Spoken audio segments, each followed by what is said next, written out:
Pemirsa, sesar Lembang menjadi buah bibir masyarakat akhir-akhir ini. Sebab sesar aktif yang membentang sepanjang 29 km ini disebut bisa mengakibatkan gempa besar yang akan berdampak serius bagi wilayah Bandung Raya. Lalu apa itu sebenarnya sesar Lembang dan bagaimana mitigasi bencananya? Berikut adalah telusur kasus siaga hadapi sesar Lembang oleh Reda Pulpi.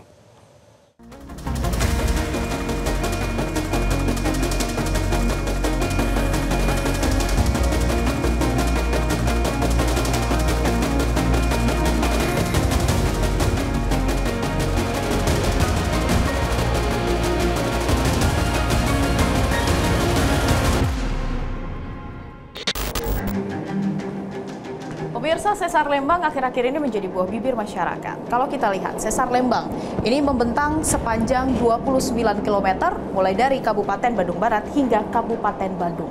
Lalu sebenarnya apa itu sesar Lembang dan bagaimana mitigasi bencananya? Saya sudah bersama dengan Mas Prihadi, jurnalis senior sekaligus pemerhati manajemen bencana. Apa kabar Mas Prihadi?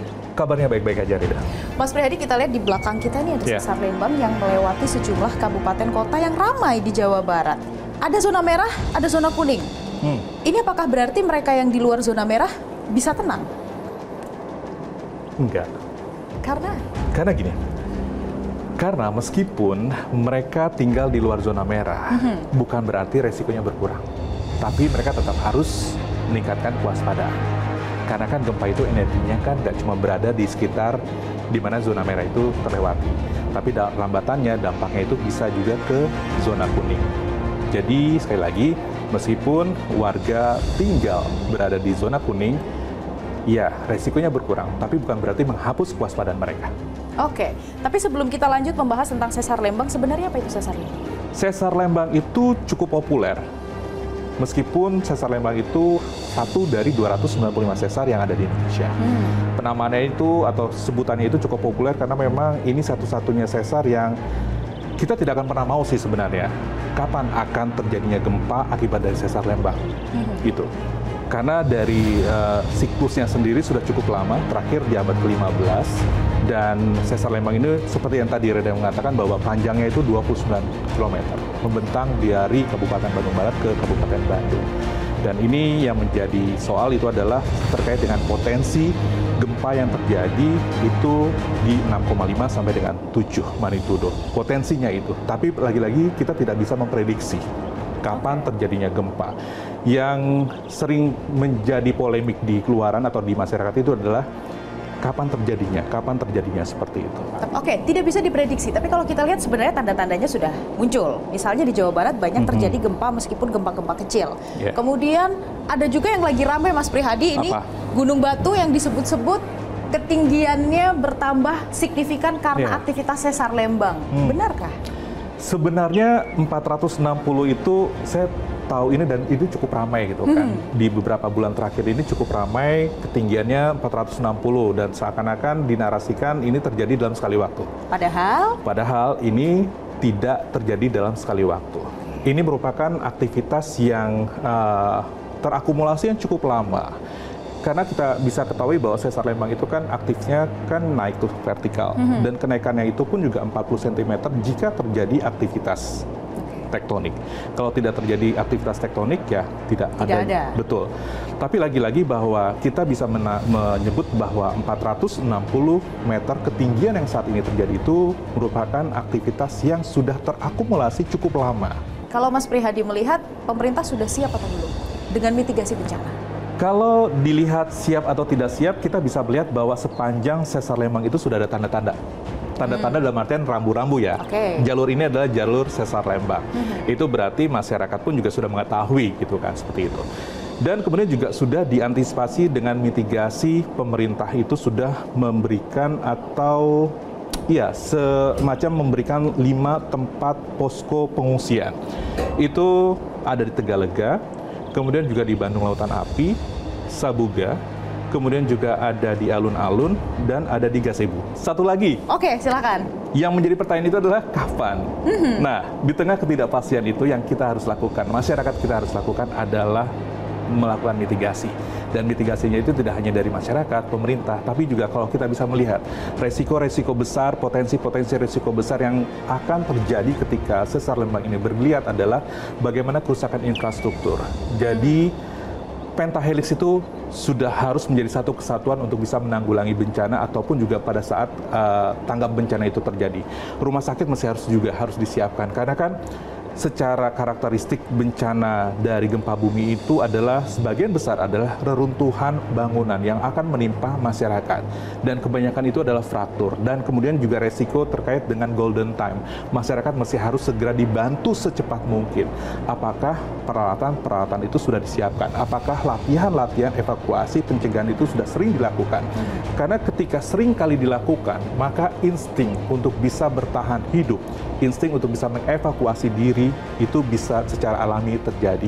Oke, terima kasih Mas Prihadi atas waktunya siang hari ini. Terima kasih juga. Lalu pemirsa, yang jadi pertanyaan berikutnya, kira-kira bagaimana tanggapan dari peneliti BRIN terkait dengan sesar Lembang?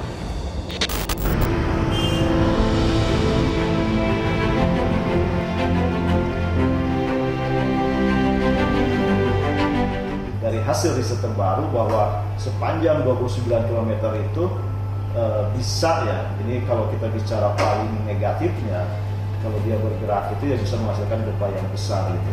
Karena dari definisi bahwa sesar Lembang itu adalah sesar aktif ya. Buktinya apa sesar aktif? Dari morfologinya sangat jelas tuh kalau di Lembang itu. Jadi kelihatan dari arah Padalarang sampai ke arah timur di selatan Manglayang, di utara Gunung Manglayang itu kemenerusan dari sesar Lembang itu terlihat sangat jelas dari morfologi. Jadi gawir sesarnya itu ada ya, termasuk yang kita sering dengar Gunung Batu, atau ada juga yang disebut tebing kraton ya, tempat piknik gitu. Nah itu adalah bagian dari gawir-gawir sesar yang secara morfologi dia menampakkan gawir sesar pada sesar aktif gitu ya. Kemudian dari adanya pergeseran-pergeseran offset sungai, batuan-batuan muda yang terpapahkan, itu juga sudah membuktikan bahwa memang sesar Lembang adalah sesar aktif. Dan terakhir kita catat juga data kegempaannya. Memang yang paling menunjukkan keaktifan itu ada di segmen di sebelah barat ya. Segmen sebelah barat yaitu daerah-daerah dari daerah Cisarua. Kalau dari data BMKG ya kegempaannya. Kemudian di timur ada tapi sedikit gitu. Nah, kalau secara regional, memang sesar Lembang ini sebelah baratnya kita tahu ada sesar yang lebih panjang, lebih besar, sesar Cimandiri ya, dari Pelaku ke Bantatu. Nah, kemudian di arah timurnya sekarang malah kita ketahui ada sesar yang kemarin gempa di Sumedang, kemudian di sebelah utaranya juga ada namanya Back Actras Fault ya, sesar-sesar naik di sebelah utara Jawa bagian barat. Kemudian di selatan ada namanya Garsela itu ya. Jadi kalau dilihat dari sesar Lembang itu sesar yang kebetulan berada di tengah-tengah pulau gitu. Nah, artinya apakah dia bisa menghasilkan gempa sendiri? Boleh jadi, karena sesar aktif itu boleh jadi seperti itu, ya, tanpa ada trigger dari yang lain.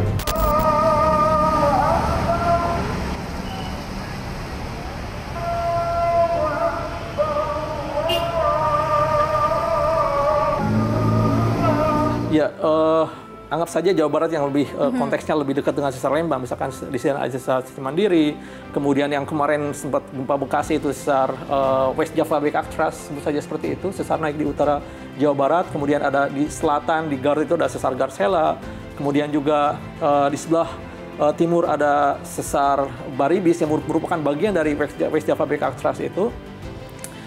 Yang kemudian karakternya unik, jadi setiap single event gempa itu memiliki karakter yang berbeda meskipun di sesar yang sama.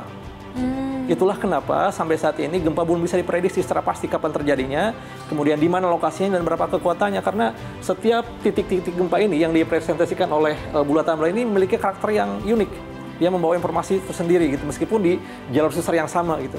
Jadi dalam tipe gempa ada yang pertama, gempa didahului oleh gempa pendahuluan atau false shock, yang kemudian dalam kurun waktu tertentu akan ada gempa utamanya sebagai main shock yang kemudian diikuti oleh serangkaian gempa susulan. Tapi ada karakter lain yang kemudian dia hanya rilis gempa-gempa kecil saja yang kita sebagai swarm dalam kurun waktu tertentu kecil terus yang kemudian hilang begitu saja. Itu dua karakter gempa yang kemudian banyak terjadi di beberapa sesar aktif di Indonesia. Kalau sesar Lembang? Selama ini kami belum bisa memastikan karakter yang mana. Yang jelas, apapun karakternya, kita harus menyiapkan upaya mitigasi yang paling worst case ya. Jadi skenario terburuk yang harus kita waspadai, yang kemudian itu bisa dituangkan dalam bentuk mitigasi yang konkret ya, baik secara struktur maupun non struktur gitu.